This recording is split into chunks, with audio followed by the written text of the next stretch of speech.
بسم اللہ الرحمن الرحیم. میں ہوں طاہر ڈھنڈسا اور آپ دیکھ رہے ہیں ٹی ڈی ڈیجیٹل. آج کل پاکستان کی اندرونی سیاست میں ٹیمپریچر بہت ہائی ہوا ہے، چاہے اسے فارن ہائٹ پہ لیں یا آپ اسے سیلسیس پہ لیں، اور لگتا ایسے ہے جیسے کوئی کسی طرح بھی مفاہمت نہیں ہو رہی. حکومت الیکشن کمشنر اور الیکشن کمیشن کو مورد الزام ٹھہرا رہی ہے.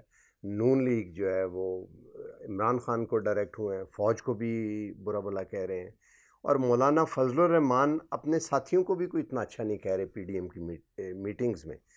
اب اس کے بیک ڈراپ میں ایک بہت بڑی خبر ہے جس کے نتیجے میں یہ چیز ہو رہی ہے، لیکن اس کے بارے میں کوئی بات نہیں کر رہا. تو آج ہم آپ کو وہ بڑی خبر بتائیں گے کہ جس کے نتیجے میں یہ چیزیں سیٹل ہونے والی ہیں عن قریب. ہمارے چینل کو لائک اور سبسکرائب کریں اور بیل آئیکن کو بھی پریس کر دیں تاکہ آپ تک ہر آنے والی نئی خبر پہنچتی رہے. ایکچولی ہوا یہ ہے کہ امریکہ کا اس ریجن میں اس طرح کا کنٹرول اب نہیں رہا جیسے تھا، اور وہ افغانستان سے بھی 1 مئی کو نکل سکتے ہیں اور نکلنا چاہتے ہیں. لہٰذا پاکستان کو انگیج کرنا جو ہے اب وہ پریورٹی ہے. ابھی حال ہی میں 1 دن پہلے امریکہ کے وزیر خارجہ نے ایک بہت لمبی کال کی، جنرل باجوہ سے بات چیت کی، اور اس میں بتایا کہ کس طرح ہم آگے کیا چاہتے ہیں. اور جنرل باجوہ نے بھی سورسز کے بقول، تجزیہ نگاروں کے بقول یہ بات کنوے کی کہ کشمیر میں اور سارا کس طرح. تو امریکہ نے یہ اس سے پہلے بھی بیہائنڈ دا سین چل رہی تھی ڈپلومیسی، جس میں چائنا وڈرا ہوا اور سیز فائر انڈیا کے ساتھ ہوا ہے کہ کشمیر پہ وہ ثالثی کرائیں گے. وہ کیا ہے وہ ہم آپ کو کل اگلے ویلاگ میں بتائیں گے کہ وہ کیا ہے، اور وہ کیا ہے اصل میں جو کہ بہت بڑی اچیومنٹ ہو سکتی ہے.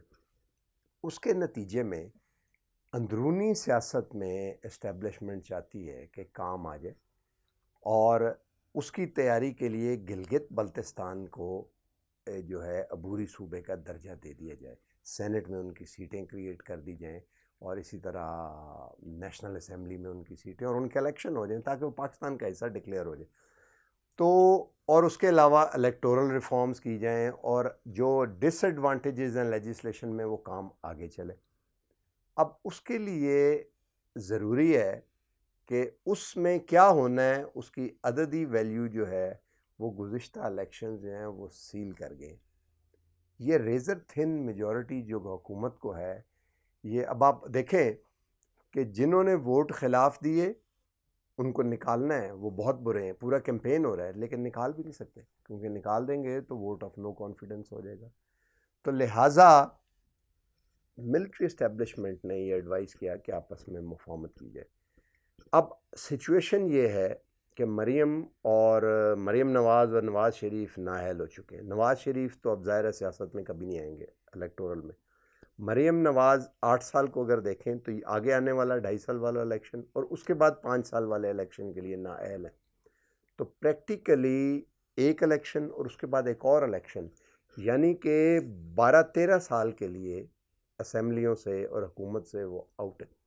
Shehbaz Sharif is an old man and a sick man, اور اگر یہ اتنی دیر باہر رہتے ہیں اور نہیں ہوتے تو آبویسلی مسلم لیگ نون تو رہے گی نا. تو اس کی لیڈرشپ جو ہے وہ آگے چلی جاتی ہے حمزہ شہباز کے پاس.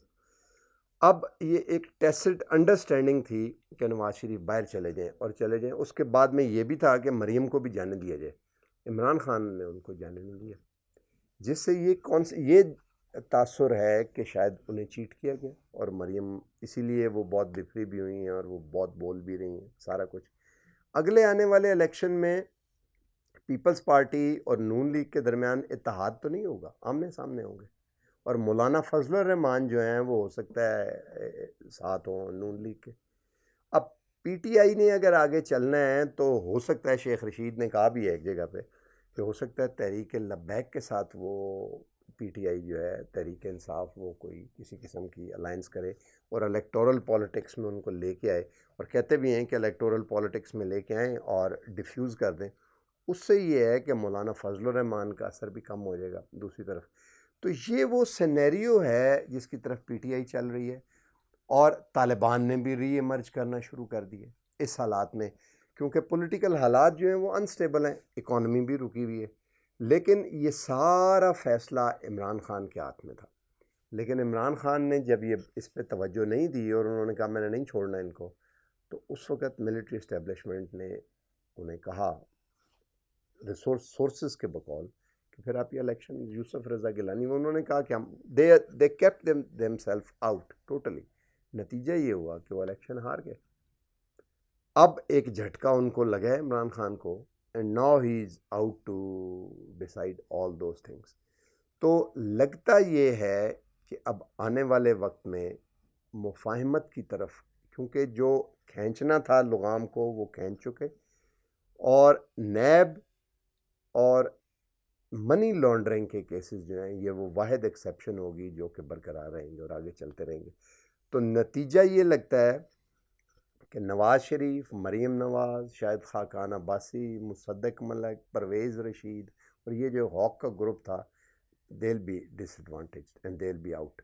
اور نون لیگ جو ہے اس کے اوپر اب شہباز شریف اور ان کے بیٹے حمزہ، خواجہ آصف جسے ہم لاہوری گروپ کا بھی کہتے تھے، they will represent. اور پیپلز پارٹی جو ہے، ظاہر ہے وہ پیپلز پارٹی بات چیت بھی کر رہی تھی، they were soft toward establishment and all. تو ہو سکتا ہے آصف زرداری کو بھی موقع دیا جا سکتا ہے کہ وہ بھی نواز شریف کی طرف باہر چلے جائیں وغیرہ وغیرہ. آصف زرداری نے اپنے اومنی گروپ کے لیے پلی بارگین کے لیے بھی سورسز کے بقول 55 سے 100 ارب کے درمیان آفر کیے کہ وہ دے کے پلی بارگین کروائیں گے، لیکن عمران خان اس پہ راضی نہیں ہے. اور اگر وہ آگے کوئی مفاہمت ہوتی ہے اور وہ چلے جاتے ہیں تو پھر تیزی سے حالات جو ہیں وہ اس طرف چلیں گے کہ کچھ الیکٹورل جو کہ لیجسلیشن نہیں ہو سکی وہ آگے ہو سکتی ہے. لیکن اگر عمران خان نہیں مانتے اس بات پہ، جیسے کہ وہ ڈٹے بھی ہوئے ہیں، تو پھر ظاہر ہے یہ جو میجورٹی ہے اس کو زیادہ دیر برقرار رکھنا عمران خان کے لیے بھی ممکن نہیں ہو سکتا نہ ہو. اور یہ جو اب جیسے کل الیکشن کمیشن نے کہا کہ آپ کے جو 16 جنہوں نے آپ سے بے وفائی کی ہے ان کو بھی فریق بنائیں یوسف رضا گیلانی، اور ترمیم شدہ درخواست لے کے ہیں جو آج پیش کی گئی.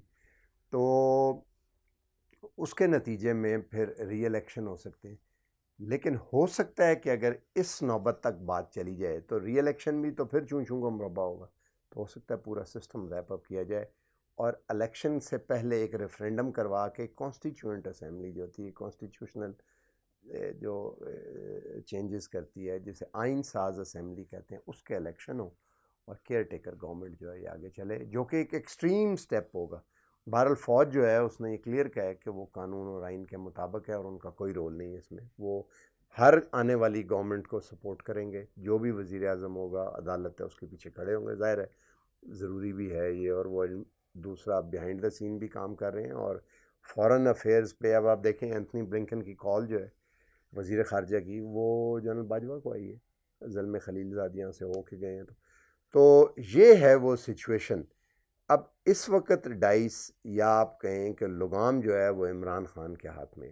کیا عمران خان ڈیسائیڈ کرتے ہیں؟ بلکہ کہیں سے میں نے سنا کہ جو صلح حدیبیہ تھی وہ بھی تو اسی طرح تھا کہ لوگوں کو برداشت کر لیا گیا تھا اور معاہدہ ایسا کیا گیا جو سراسر اپنے خلاف تھا لگتا تھا، لیکن اس کو قرآن نے فتح مبین کا، اور 10 سال کے بعد مکہ فتح ہو گیا. یہ مجھے کسی نے کل کہا کہ وہ ریاست مدینہ کی بات کرتے ہیں، تو یہ دیکھنا چاہیے. ہو سکتا ہے عمران خان یہ دیکھیں کہ جنہوں نے لوٹ مار کی ہے ان کے خلاف مقدمے قائم رہے ہیں، نیب کے اور منی لانڈرنگ کے دونوں کے، اور چلتا رہے کام. لیکن سیاسی طور پہ جو ہے وہ تاکہ ایک جو جگسا پزل ہے اس کو جوڑ کے ایک پکچر بنا لی جائے اور اس کو آگے چلے.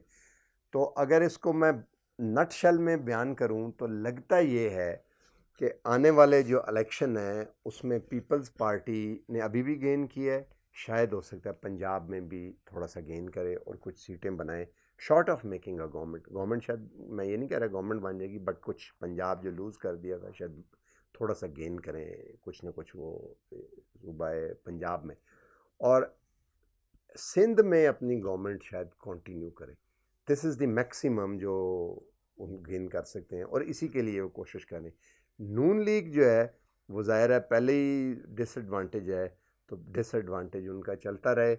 اور نواز شریف اور مریم کے بارے میں ایک جرنلسٹ نے بتایا کہ پچھلی دفعہ جب وہ سرور پیلس گئے تھے تو انہوں نے کہا آپ چھوڑ کے آ گئے ہیں اور یہاں پہ، تو انہوں نے کہا آئی وانٹ ٹو، جب معاہدہ انہوں نے کیا اور مشرف سے، انہوں نے کہا I want to live for another day. تو انہوں نے اب بھی یہ ڈیسائیڈ کیا ہے کہ he want to live for another day, کہ جب حالات بہتر ہوں تو پھر دیکھیں گے کہ لیڈرشپ کس طرح قائم رہ سکتی ہے. کیونکہ نیکسٹ شہباز شریف کو تو یہ تھا کہ ان کے باپ کی نصیحت تھی پنجابی میں، انہوں نے کہا کہ پتر وڈے پرا دے اگے نہیں کھلونا، پنجابی میں انہوں نے کہا، تو وہ اس کو پلے باندھا ہوئے انہوں نے اور بھائی کی، اور وہ چلتا ہے. لیکن حمزہ شہباز اور مریم کے درمیان تو کوئی بہت اچھے حالات نہیں ہیں. کیپٹن صفدر کے بارے میں مبینہ طور پہ یہ بیان کیا جاتا ہے کہ گالم گلوچ تک کئی دفعہ نوبت، بلکہ کچھ لوگ تو کہتے ہیں ہاتھا پائی تک شاید ہو گیا حمزہ کے ساتھ. تو حالات کچھ اتنے بہتر نہیں ہیں آپس میں. تو یہ جو اوپر کی سینئر لیڈرشپ ہے، اگر یہ ایبسنٹ ہو جاتی ہے، جیسا کہ نواز شریف تو ہو گئے ہیں، اور اگر مریم بھی باہر چلی جاتی ہیں جن کو نواز شریف کی پراکسی سمجھا جاتا ہے، تو جو تنظیم سازی ہے پارٹی کی وہ ڈائریکٹلی حمزہ کے ہاتھ میں. پہلے بھی وہی کرتے تھے، جب یہ سرور پیلس میں تھے تو یہاں پہ وہی کرتے تھے، اور ان کی جو مدد تھی وہ پرویز الہی اور چودھری شجاعت وغیرہ وہ بڑی مدد کرتے رہے. کھانا کیا ہے، باقی جو ان کے معاملات تھے سارا وہ کرنے. تو یہ جو بچہ ہے، یہ ایک تیسرا بچہ جو لگتا ہے، یہ کافی میچور بچہ ہے، کیونکہ ان کی ایبسنس میں نومری میں اس نے ہینڈل بھی سب کچھ کیا ہوا ہے. اور اس کے علاوہ اس بچہ یہ بچہ جو ہے ایکچولی تنظیم، اگر الیکشن لاہور کے وہ جلسہ جو لاہور میں ہوا مریم نے جو کیا پی ڈی ایم کا، اگر وہ کہتے ہیں لوگ کہ حمزہ نے اس کو کیا ہوتا تو شاید بہتر ہوتا، کیونکہ کونسلر گراس روٹ لیول پہ وہ لوگوں کو جانتے ہیں. تو یہ ہے وہ سچویشن. فیصلہ سارا اس وقت ہے وزیر اعظم عمران خان کے ہاتھ میں کہ وہ لانگ ٹرم اور فورن افیئرز کو دیکھتے ہوئے کوئی ڈیسیژن کرتے ہیں، یا وہ بالکل جیسے انہوں نے اپنی فیلڈ سیٹ کی ہوئی تھی کہ میچ کا رزلٹ کوئی ضرور نکلے، ڈرا نہ ہو یہ میچ، ون اور لوز، اس طرح کا کرتے ہیں. تو اگر وہ ون اور لوز والا کرتے ہیں تو ظاہر ہے پھر یہ پورا کانسٹیٹیوشن اور سسٹم جو ہے یہ اس کی لپیٹ میں آنے کے بہت امکانات ہیں. اور اگلے چند دن فیصلہ کریں گے، کیونکہ کون صادق سنجرانی کے ساتھ کون ہوتا ہے. کیونکہ دوسری پارٹی نے تو یہ ہے کہ جو لیڈر آف اپوزیشن ہے سینٹ میں، وہ ظاہر ہے آپ سن چکے ہیں کہ انہوں نے آفر کی ہے کہ وہ نون لیگ کے پاس، اور چیئرمین شپ یوسف رضا گیلانی اور غفور حیدری جو ہیں جے یو آئی کے، ان کو شاید ڈپٹی چیئرمین کی. اب اس طرف سے آگے کیا ہے، اگلے ایک دو دنوں میں اس چیز کا فیصلہ ہوگا، تو ہم وہ دیکھیں گے. کل میں آپ کو بتاؤں گا کہ انٹرنیشنل حالات وہ کیا ہیں، اور امریکہ کی کیا آفر ہے جس کے نتیجے میں ملٹری اسٹیبلشمنٹ یہ چاہتی ہے کہ اندرونی طور پہ سوائے گلگت بلتستان کے صوبے کو بنانے کے باقی چیزوں کو کام ڈاؤن کر دیا جائے، اور لیجسلیشن اور الیکٹورل ریفارم کی جائیں، اور مفاہمت برقرار رکھی جائے تاکہ بیرونی طور پہ سکسیس کو یقینی بنایا جا سکے. آج تک کے لیے اتنا ہی. میں ہوں طاہر ڈھینڈسا اور آپ دیکھ رہے ہیں ٹی ڈی ڈیجیٹل. اللہ حافظ.